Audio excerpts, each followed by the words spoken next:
Fijaros aquí que tenemos una impedancia total Z que está formada por una resistencia muy grande en rojo y un componente reactivo muy pequeño. Entonces, ese tendrá un buen factor de potencia, un buen coseno de phi, porque esto va a ser mucho más pequeño que esto. Es decir, la relación entre R y Z se acercará a 1, serán muy parecidos. En cambio, aquí el factor de potencia ya no va a ser tan parecido a 1, porque fijaros que R y Z ya cambian bastante debido a este ángulo porque tenemos una componente reactiva. ¿Vale?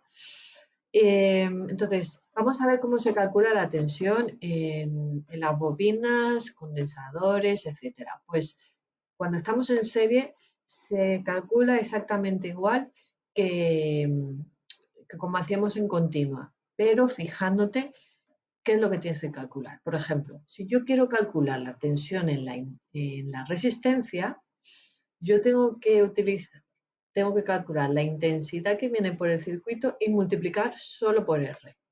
Si yo quiero calcular la tensión en XL, haré la intensidad por XL, porque acordaos que la tensión es igual a I por Z, pero si yo quiero calcular la tensión mm, eh, de un elemento concreto, buscaré los ohmios de ese elemento. Los ohmios de este elemento es la reactancia inductiva, los ohmios de este elemento es la reactancia capacitiva, ¿vale? Y esto es lo que os he dicho, si quieres calcular la tensión y por R de la resistencia, de la reactancia total, pones la X total. Si quisieras calcular de una, pondrías I por XL, por ejemplo, de la reactancia inductiva. Si quisieras calcular la tensión de la reactancia capacitiva, sería I por XT, ¿vale?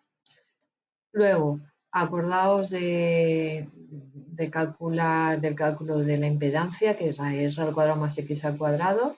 De la misma forma, esto se incluye todo, ¿eh?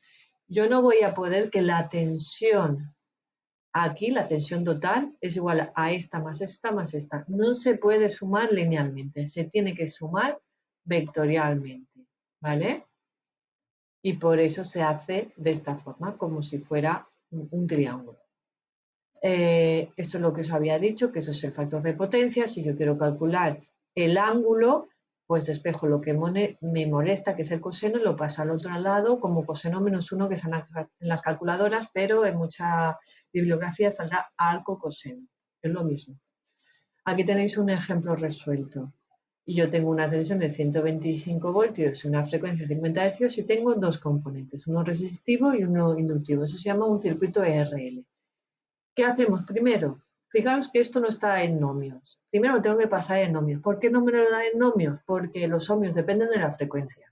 Aquí tenemos 50 Hz, pues calculo 2 por pi por F, fijaros, influye la frecuencia, por su valor, que es 0,05. Porque acordaos que yo lo tengo que pasar a henrios, no puedo poner ni mili, ni micros, ni nada de eso. Entonces lo divido entre mil y me queda 0,05. Y el valor ya me da en ohmios. A ver, resulta que no tengo ningún condensador, entonces la X, acordaos que era XL menos XT, por lo tanto, restar 0 se me queda igual.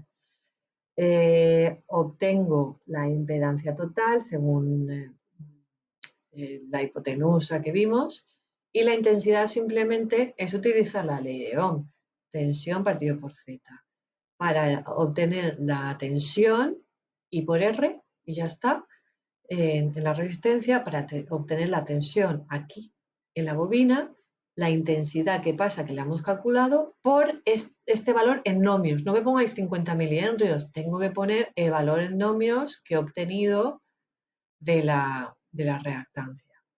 Luego compruebo que la suma de tensiones no se hace 98 más 76, no, error, porque también se forma un triángulo y por lo tanto tenemos que hacerlo de la hipotenusa.